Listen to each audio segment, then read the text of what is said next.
A very good morning. I am Himlata Mishra from Navjyoti global school पहाड़ पानी। और आज हम क्लास 8 के ज्योग्राफी का चैप्टर नंबर 4 और एग्रीकल्चर जो है उसका पार्ट 2 देखेंगे। ठीक है, पार्ट 1 में हमने ये सारी चीज़ें पढ़ी थी, प्राइमरी, सेकेंडरी और टर्शरी एक्टिविटीज़ के बारे में हमने पढ़ा था।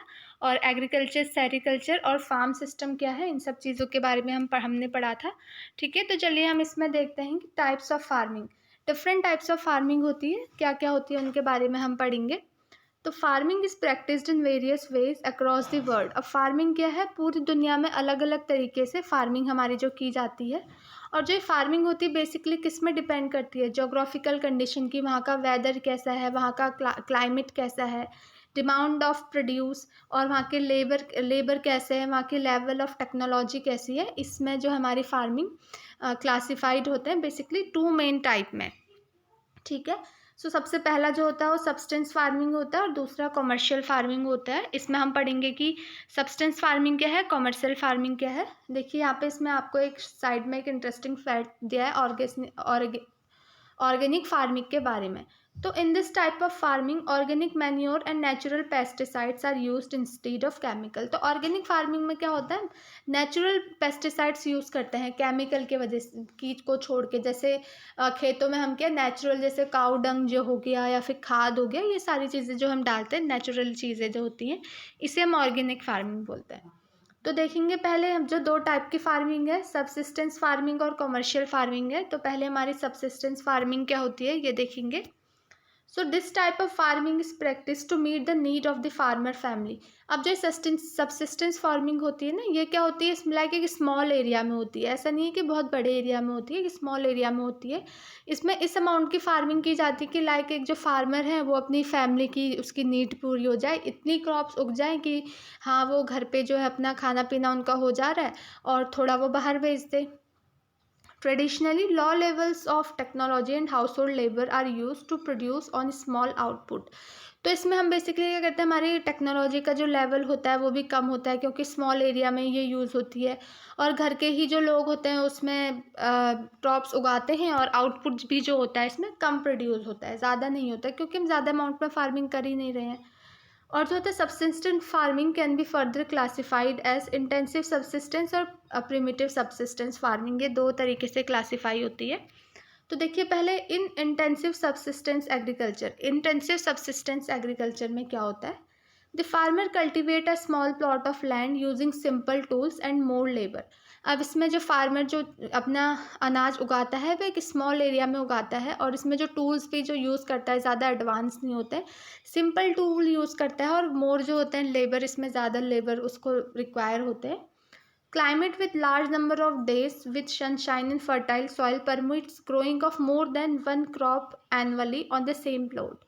अब इसमें क्या है, जो क्लाइमेट है जिसमें ज़्यादातर ऐसा सनशाइन है या फिर वहाँ की जो सॉइल है वो फर्टाइल है, अच्छी सॉइल है, तो क्या करता है इसमें फार्मर क्या करता है, मोर देन एक साल में एक से ज़्यादा क्रॉप जो है वहाँ पे उस लैंड में वो उगा लेता है।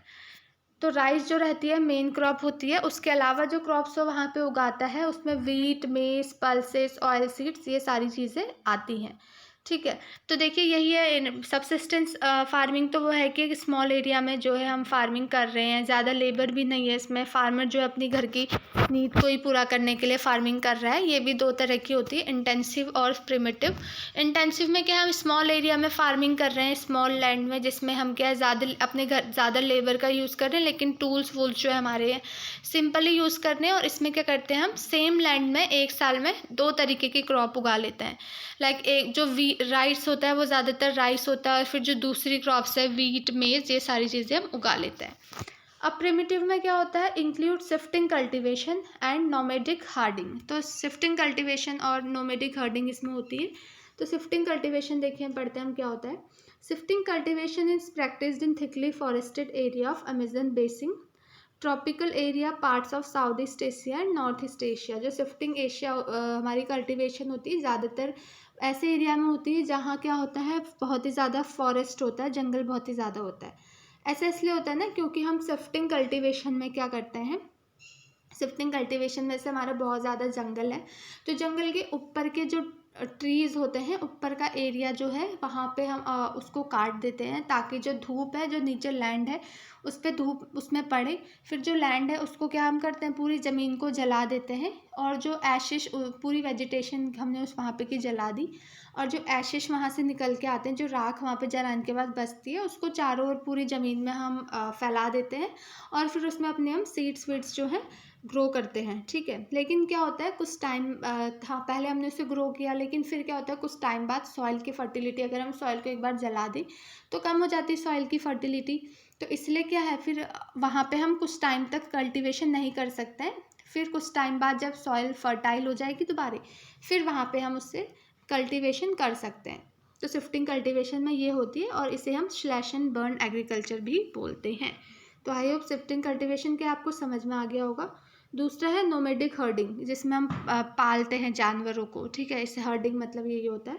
तो nomadic herding is practised in the semi arid and arid region of Sahara central Asia and some parts of India like Rajasthan Jammu Kashmir, यहाँ पे ये होता है।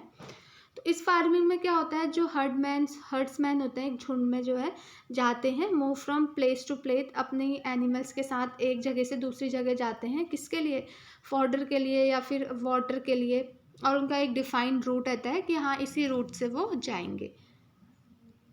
This type of movement arises in response to climatic constant and training terrain. ठीक है, जो सीप्स हो गया, कैमल, याक हो गया, गोट्स हो गया, ये ज़्यादातर ऐसे एनिमल है जिन्हें वो रेयर करते हैं, जिन्हें वो पालते हैं। और ये सब क्या करते हैं उनकी फैमिली को मीट, मिल्क और वूल और उनकी जानवरों की जो स्किन हो गई ये सारी चीज़ें क्या है इनको बहुत सी चीज़ें प्रोवाइड करते हैं।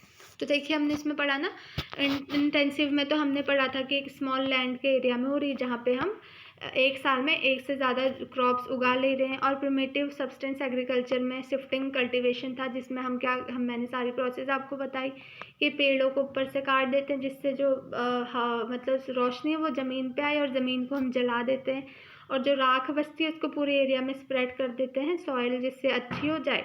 फिर उससे में हम क्या है कल्टीवेशन करते हैं। तो हम एक बार कल्टीवेशन करने के बाद सॉइल की फर्टिलिटी कम हो जाती है तो उससे क्या है बहुत टाइम तक फिर हम सॉइल को ऐसा ही छोड़ देते हैं। तो ये तो हो गई हमारी पहली सब्सिस्टेंस फार्मिंग के अंदर। अब दूसरा क्या होता है कमर्शियल फार्मिंग। तो कमर्शियल फार्मिंग क्या है, हम कमर्शियल फार्मिंग के बारे में इसको पढ़ेंगे।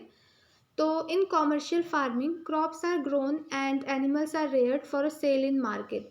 तो कॉमर्शियल फार्मिंग में क्या होता है जो क्रॉप्स हम उगाते हैं और जो एनिमल्स हम पालते हैं लाइक सिर्फ वो अपने ही डिमांड या अपनी फैमिली की नीड के लिए नहीं बल्कि मार्केट में बेचने के लिए हम ये सारी चीज़ें करते हैं।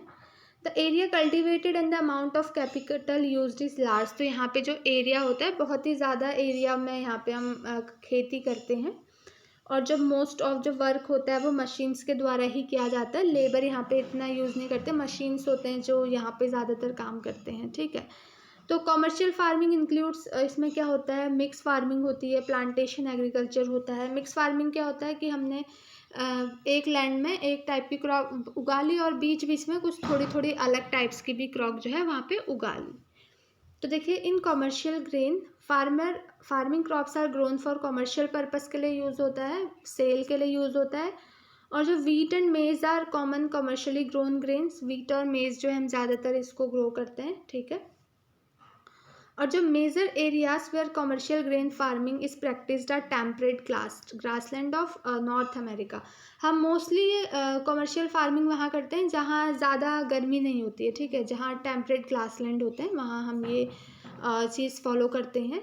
और जो ये जहाँ पे ये फार्मिंग करी जाती है वहाँ पे ज़्यादा पॉपुलेशन भी नहीं होती है और जो लैंड होती है वो बहुत ही ज़्यादा अमाउंट में लाइक ओवर 100 ऑफ हेक्टेयर्स में जो है फैली हुई होती है।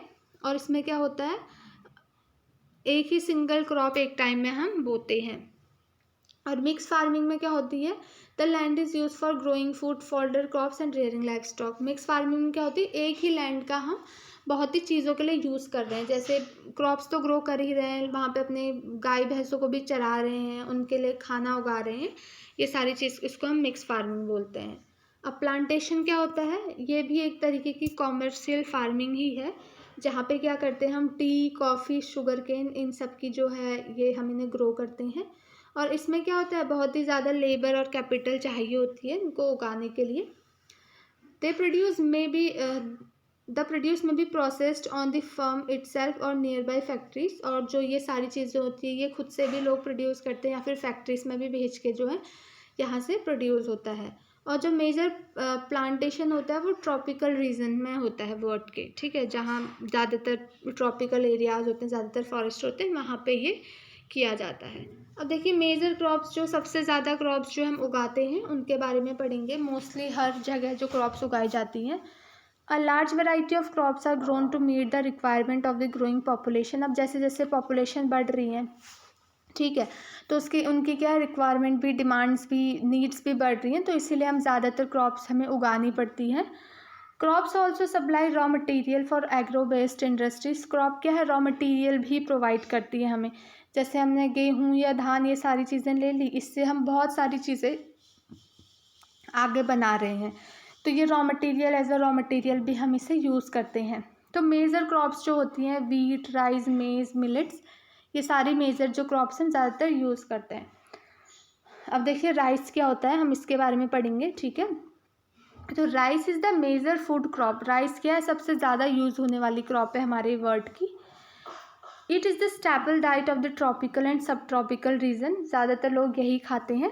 और जो राइस होता है इसमें क्या चाहिए होता है, हमें हाई टेम्परेचर चाहिए होता है। मतलब उस सीज़न में हम राइस को उगाते हैं, इसका कल्टीवेशन करते हैं, जब जो है टेम्परेचर भी एटमॉस्फेयर का ज़्यादा हो, थोड़ा एटमॉस्फेयर में ह्यूमिडिटी हो और रेनफॉल हो। और ये जो राइस है ये अच्छे से एलुवियल और क्लेई सॉइल में जो है अच्छे से उगती है, जो अपने आप में वाटर जो एब्जॉर्ब करके रखते हैं, क्योंकि राइस के लिए हमें क्या चाहिए, बहुत ज़्यादा रेनफॉल चाहिए, ह्यूमिडिटी चाहिए, ठीक है। तो जो चाइना है, China leads in the production of rice और followed by India, Japan, Sri Lanka. यहाँ सब जो है चाइना, इंडिया में यहाँ राइस उगाई जाती है, क्योंकि जो राइस को उगाने के लिए कंडीशन फेवरेबल है वो इन सारी कंट्रीज़ में होती हैं। फिर नेक्स्ट क्या है, वीट आ गया। Wheat requires moderate temperature and rainfall during growing season. अब वीट जब हम उगाते हैं ना, तो इसमें हाई टेम्परेचर नहीं चाहिए, थोड़ा कम टेम्परेचर चाहिए होता है। थोड़ी बहुत रेनिंग जो होती है इस टाइम पे जब होता है, तब हम वीट उगाते हैं। जब हम राइस कब उगाते हैं, जब टेम्परेचर भी बहुत ज़्यादा चाहिए, हमें उसके लिए रेनिंग भी चाहिए, ह्यूमिडिटी भी चाहिए। लेकिन जब हम वीट उगाते हैं, ठीक है, तो बच्चों उसके लिए हमें एक मॉडरेट टेम्परेचर चाहिए, थोड़ी बहुत रेनफॉल चाहिए। और जब हम वीट को हार्वेस्ट करते हैं ना, उस टाइम पे जब हम वीट की को काटते हैं, तो उस टाइम पे हमें एक ब्राइट सनशाइन चाहिए, ठीक है।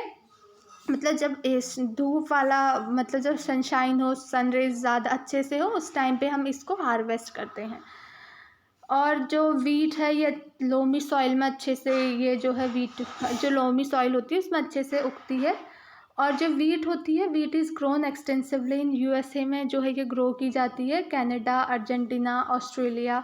और जो इंडिया में ये यहाँ पे विंटर में उगाई जाती हैं। अब मिलेट्स क्या है, मिलेट्स के बारे में पढ़ेंगे हम। They are also known as coarse grain and can be grown on less fertile and sandy soil. ये क्या है, जहाँ सॉइल अगर ज़्यादा फर्टाइल नहीं भी है या फिर सैंड है वहाँ पे, तो ऐसे सॉइल में हम मिलेट्स को ग्रो करते हैं। और it is the Hardy crop that needs low rainfall. ये बहुत ही हार्ड क्रॉप होती है, तो इसमें रेनफॉल भी ज़्यादा नहीं चाहिए होता है। और मॉडरेट टेम्परेचर होता है, एडुकेट रेनफॉल, ठीक है, रेनफॉल की ज़्यादा ज़रूरत नहीं होती है इसमें। और तो जो इसके एग्जांपल है, ज्वार, बाजरा, जो कि इंडिया में ग्रो किए जाते हैं, और अदर कंट्रीज़ में नाइजीरिया, चाइना, ठीक है, यहाँ पे ये ग्रो किए जाते हैं। अब मेज़, मक्के जो होते हैं, मेज़ रिक्वायर्स मॉडरेट टेम्परेचर होता है, यहाँ पे हल्का फुल्का टेम्परेचर चाहिए होता है, ना ज़्यादा गर्मी हो, मतलब थोड़ी बहुत गर्मी हो, और रेनफॉल चाहिए होती है, और बहुत ज़्यादा सनशाइन इसमें चाहिए होता है। और जो सॉइल यहाँ पे ज़रूरत होती है वो अच्छी फर्टाइल सॉइल होनी चाहिए। और जो हमारी मेज़ होती है वो नॉर्थ अमेरिका, ब्राज़ील, चाइना, यहाँ पे जो है उगाए जाते हैं। नेक्स्ट है कॉटन।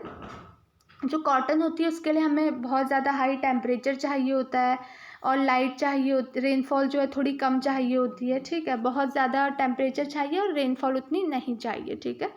तो 210 Frost free days and bright sunshine for its growth. अगर हमें इसकी ग्रोथ करनी है तो 210 फ्रॉस्ट फ्री डेज, मतलब कि जब कोहरा ना लगा हो और जो सनशाइन है बहुत ही अच्छी हो, तो हम इसे अच्छे से उगा सकते हैं। और जो ये कॉटन है ये ब्लैक और एलुवियल सॉइल में काफ़ी अच्छे से ग्लो करती है। और जो China, USA, India, Pakistan, Brazil, ये इसके क्या है, रीडिंग प्रोड्यूसर है। लीडिंग मतलब सबसे अच्छे जहाँ ये कॉटन उगता है। अब जूट क्या होता है? जूट को हम गोल्डन फाइबर भी बोलते हैं। और ये कैसी सॉइल में होती है? एलुवियल सॉइल में होती है, और इसके लिए हाई टेम्परेचर भी चाहिए होता है, और हैवी रेनफॉल और ह्यूमिड क्लाइमेट हमें इसके लिए चाहिए। और जो ये क्रॉप होती है, ये मोस्टली ट्रॉपिकल एरियाज़ में हम इसे उगाते हैं। और जो इंडिया और बांग्लादेश है, ये लीडिंग प्रोड्यूसर है किसके? जूट के। अब कॉफ़ी क्या है? अब जो कॉफ़ी होती है ना, उसके लिए हमें क्या चाहिए? वार्म और वेट क्लाइमेट हमें कॉफ़ी के लिए चाहिए। और जो ये कैसी सॉइल में होती है? ये लोमी सॉइल में होती है। और अगर हम हिली एरियाज़ में इसको उगाएं कॉफ़ी को, तो ज़्यादा सुटेबल रहती है इस क्रॉप के लिए उगने में। अब टी हमें चाय जो होती है, ठीक है, इसके लिए हमें क्या है? थोड़ा क्लाइमेट जो है थोड़ा ठंडा होना चाहिए, और रेनफॉल भी अच्छे से वहाँ पे थ्रू आउट द ईयर वहाँ पे होनी चाहिए, जिससे कि ये अच्छे से उग सके। और इसमें जो सॉइल हमें चाहिए, लोमी सॉइल चाहिए होती है, और जेंटल स्लोप्स, अच्छे स्लोप होनी चाहिए नीचे को। और लेबर जो है, labour in large number is required to pick the leaves. Labour यहाँ पे लार्ज नंबर पे हम होते हैं, ताकि वो चाय पत्ती जो ऊपर पत्ती हैं उसे जो है अच्छे से निकाल सकें। और इंडिया, चाइना में यहाँ पे best quality of T in the world यहाँ पे होता है। अब एग्रीकल्चर डेवलपमेंट क्या होता है? Agriculture development refers to the efforts made to increase farm production in order to meet the growing demand of increasing population. Agriculture development क्या होता है? जिसमें हम एफर्ट्स लगा रहे हैं अपने फार्म को, प्रोडक्शन को इंक्रीज़ करने के लिए, ठीक है, जिससे कि हम लोग क्या कर सकें, जो हमारी इतनी पॉपुलेशन इंक्रीज़ हो रही है उनकी डिमांड को पूरा कर सकें, ठीक है। तो ये हम कैसे अचीव कर सकते हैं? This can be achieved in many ways. जैसे कि हम क्या है, जहाँ पे मतलब लैंड बढ़ा दें, जहाँ पे हम क्रॉप एरिया है उसे बढ़ा दें, और जो है नंबर ऑफ़ क्रॉप्स ग्रो कर रहे हैं उसको बढ़ा दें, अपना इरिगेशन सिस्टम जो है हम अच्छा इंक्रीज़ कर दें, और जो फर्टिलाइज़र्स हैं हम अच्छे फर्टिलाइज़र्स यूज़ करें, और ऐसी सीड यूज़ करें जो उपजाऊ हो, हाई यील्डिंग सीड हो। तो इससे क्या हम अपना एग्रीकल्चर डेवलपमेंट इंक्रीज़ कर सकते हैं। The mechanization of agriculture is also another aspect of agriculture development. अब क्या है? The ultimate aim of agriculture development is to increase food security. Main M agriculture development का यही है कि हम इससे क्या है, फूड सिक्योरिटी को बढ़ा सकते हैं, ताकि कमी ना हो कभी किसी भी चीज़ की, फूड की स्कार्सिटी ना हो। अब agriculture has developed at different places in different part of the world. अब एग्रीकल्चर क्या है, पूरे वर्ल्ड में डिफरेंट प्लेसेस में एग्रीकल्चर किया जाता है। और जो डेवलपिंग कंट्री होती है, जहाँ पे बहुत ही ज़्यादा पॉपुलेशन होती है, वो क्या है, इंटेंसिव एग्रीकल्चर करती है। इंटेंसिव एग्रीकल्चर में मैंने आपको बताया था ना कि एक ही छोटी सी लैंड होती है, जिसमें एक साल में एक से ज़्यादा क्रॉप्स उगाई जाती हैं, और अपने ही फार्मर्स जो होते हैं वो थोड़ा बहुत अपनी नीड्स के लिए जो क्रॉप इतनी ग्रो करते हैं कि वो अपनी फैमिली को पाल सकें और थोड़ा बहुत बाहर बेच सकें। तो डेवलपिंग जो कंट्री है और जहाँ पे बहुत ज़्यादा पॉपुलेशन है, तो वहाँ पे मोस्टली इंटेंसिव फार्मिंग होती है। और जो कमर्शियल फार्मिंग, जैसे कि जो larger holding are more suitable for commercial agriculture, जैसे कि जो यूएसए, कनाडा, ऑस्ट्रेलिया है, यहाँ पे क्या है, कमर्शियल फार्मिंग ज़्यादा होती है। अब देखिए यहाँ पे दिखाया है इंडिया में कैसी फार्मिंग होती है। यहाँ पे दिखाया है आपको ऐसे स्टोरी दी है कि एक स्मॉल विलेज था आदिलाबाद गाज़ियाबाद डिस्ट्रिक्ट, मतलब यूपी में। और यहाँ पे जो एक मुन्ना लाल है, वो एक स्मॉल फार्मर था जो कि अपनी फैमिली के साथ यहाँ पे रह रहा था, और जिसके पास क्या था, 1.5 हेक्टेयर का फार्म लैंड था। एक छोटा सा फार्म लैंड था 1.5 हेक्टेयर का, और उसका हाउस कहाँ था, मेन विलेज में था। तो वो क्या करता था, गाँव से high building varieties sheet produce करता था for the market every alternate year में। और जो लैंड थी वो बहुत ही फर्टाइल थी उसकी, और वो क्या करता था, एटलीस्ट 2 क्रॉप एक साल में वो एटलीस्ट क्या है 2 क्रॉप ग्रो कर लेता था, जो कि वीट और राइस थे। The farmer take advice of his friend and elders as well as government agriculture officers regarding farmer practice. जो फार्मर्स था वो अपने दोस्तों की एडवाइस लेता था, एल्डर की, और जो गवर्नमेंट एग्रीकल्चर डिपार्टमेंट से लोग होते हैं कि कैसे मैं अच्छे से फार्मिंग कर सकता हूँ, इन सब से वो एडवाइस लेता था। तो वो क्या करता था, जो अपने ट्रैक्टर है उसको रेंट में लेता था और अपने खेत को पूरा उससे खोदता था, ठीक है। Though some of his friend still use traditional method, और कुछ उसके जो दोस्त थे लाइक वो हल से भी जो है खेत को जोतते थे, ठीक है। और उसके क्या था, नियर बाई एक ट्यूबवेल था जिसकी हेल्प से वो इरिगेशन करता था अपने लैंड में। अब जब मुन्ना लाल था उसके पास 2 गाय भैंस भी थे और कुछ जानवर भी थे, तो वो क्या करता था, उसके मिल्क को बेचता था cooperative store located in near by town, ठीक है। और जो वो मेंबर भी था कोऑपरेटिव सोसाइटी का, मतलब जो दूध डेयरी नहीं होती है वहाँ पे वो उनका मतलब मिल्क भी बेचता था, और खुद ही वहाँ का जो है मेंबर भी था, ठीक है। जो वहाँ के मेंबर थे वो उसे एडवाइस करते थे him on the type of father for animals, कि किस टाइप का खाना तुम्हें एनिमल्स को खिलाना चाहिए जो कि उनके लिए, उनकी हेल्थ के लिए अच्छा हो। तो all the members of the family help him in various farm activities, तो उसके जो फैमिली के सारे मेंबर्स थे उसके लिए हेल्प करते थे, ठीक है। He sell is produce in the mandi located in the nearby town. अब क्या था, जो भी वो प्रोड्यूस करता था कुछ तो अपनी फैमिली के लिए ही रखता था, और जो बच जाता था उसको नियर बाई मंडी में वो बेच देता था। Since majority of the farmer do not have lack storage facility, they are force to sell the produce even when the market is not favourable to them. अब जो क्या है, फार्मर्स है उनके पास स्टोरेज की कोई फैसिलिटी की कमी तो नहीं है, तो क्या उन्हें जो है उन्हें फोर्स किया जाता था टू सेल द प्रोड्यूस। उस टाइम में भी तुम लोग बेचो जबकि मार्केट में उसकी ज़रूरत नहीं है, तब भी बेचो। अगर मार्केट में ज़रूरत नहीं है तो उसके रेट भी उतने ज़्यादा होंगे नहीं, ठीक है। अब जो है फार्म इन यूएसए, अब जो यूएसए वहाँ पे कॉमर्शियल फार्मिंग होती है। अभी जो ऊपर इंडिया में था ये तो आपको इंटेंसिव फार्मिंग दिखाई थी, जहाँ पे एक छोटे लैंड में एक साल में वो एक से ज़्यादा क्रॉप ग्रो कर रहा है। अब यूएसए है, यहाँ पे कॉमर्शियल फार्मिंग होती है, तो एवरेज साइज जो फार्म का है वो इंडिया से बहुत ही ज़्यादा बड़ा है। A typical farm size in the USA is about 250 hectares यहाँ पे है। The farmer generally resides in farm, farmer जो अपने फार्म के ही बगल में रहता है। And some of the major crops grown are corn, soybean, wheat और सुगर पीट, ये सारी जो है वो चीज़ें अपनी लैंड में उगाता है, ठीक है। और ही ग्रो कॉर्न्स ऑन इस फील्ड आफ्टर पैक, वो बोने से पहले ना ये मेक श्योर कर लेता है, जैसे वो कोई भी चीज़ उगाने से पहले ये देख लेता है कि जो उसकी सॉइल है और जो वाटर रिसोर्सेज हैं meet the need of this crop, मतलब जो भी चीज़ें इस क्रॉप को ग्रो होने के लिए चाहिए, मेरी सॉइल है और जो वाटर रिसोर्सेज हैं वो सारी उसके लिए मतलब पूरी हैं, ठीक है। मेरी सॉइल की क्वालिटी भी अच्छी है और रिसोर्सेज भी हैं जो कि इस क्रॉप को अच्छे से ग्रो कर सकेंगी। और adequate measures are taken to control the pest that can damage the crop को डैमेज होने से भी बताता था। और फ्रॉम टाइम टू टाइम ही send the soil sample to soil testing laboratory, और वो टाइम टू टाइम अपनी सॉइल को क्या है, सॉइल टेस्टिंग जहाँ सॉइल टेस्ट होती है वहाँ भी भेजता था कि देखो कि क्या उसके सॉइल में सफिशिएंट न्यूट्रिएंट्स है या नहीं है, जिससे कि अच्छी क्रॉप ग्रो कर सके या ना कर सके, ठीक है। तो ये सारी चीज़ें डिफरेंस बेसिकली आपको बताया है कि वहाँ इंडिया में फार्मिंग कैसी होती है, बाहर कैसे फार्मिंग होती है।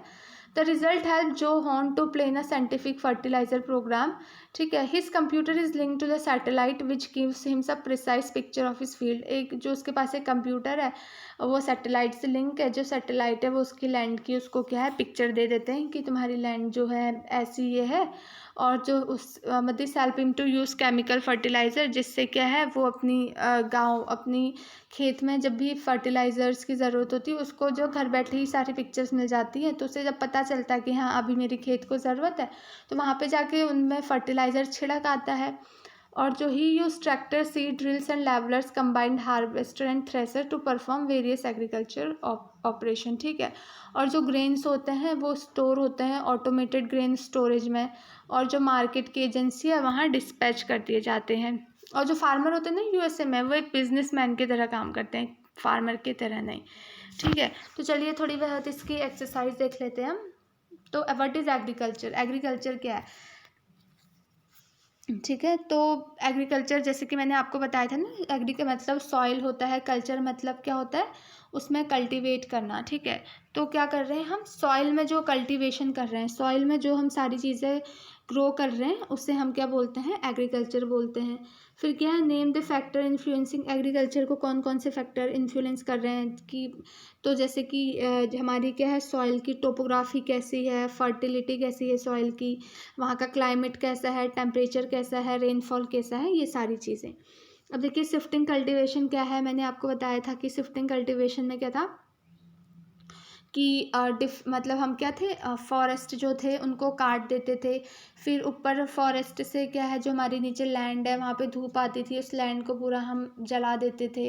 वहाँ से जलाने के बाद जो भी राख वाख वहाँ बचती थी उसको पूरे हम खेत में फैला देते थे। ठीक है, जिसके वजह से क्या होता था, सॉइल की क्वालिटी भी थोड़ी अच्छी हो जाती थी। ठीक है, तो इसे ही हम क्या बोलते हैं, शिफ्टिंग कल्टीवेशन बोलते हैं। इसके एडवांटेज ये है कि इसकी वजह से सॉइल इरोजन हो रहा था हमारा। ठीक है, और क्या हो रहा था, डिफॉरेस्टेशन बहुत ज़्यादा हो रहा था, पॉल्यूशन भी हो रहा था, रेनफॉल भी हो रहा था। तो ये सारी चीज़ें इसके लिए हो रही थी। अब देखिए, अब इसके बाद ये हॉर्टिकल्चर क्या होता है, जिसमें हम क्या कर रहे हैं, फ्रूट्स और वेजिटेबल को ग्रो कर रहे हैं। और गोल्डन फाइबर किसे हम बोलते हैं, जूट को बोलते हैं। ठीक है, तो ये सारी चीज़ें हमने इसमें पढ़ी हैं। तो जो ये सारी एक्सरसाइज में क्वेश्चंस है ना, ये मैंने आपको समझा ही दिए हैं कि मतलब ये क्या होता है ना, सारी ये क्या बोलते हैं, प्राइमरी एक्टिविटीज़, टर्शरी एक्टिविटीज़ क्या है, सब्सटेंस फार्मिंग, इंटेंसिव फार्मिंग क्या है। तो आप सारी चीज़ें मैंने आपको समझा ही दी हैं, तो आपको समझ भी आई गई होंगी। ठीक है, तो ये चैप्टर में आपकी इतनी ही सारी चीज़ें थी। ठीक है, तो आई होप मैंने आपको जितनी भी चीज़ें समझाई हैं आपको समझ में आई होंगी। So thank you so much.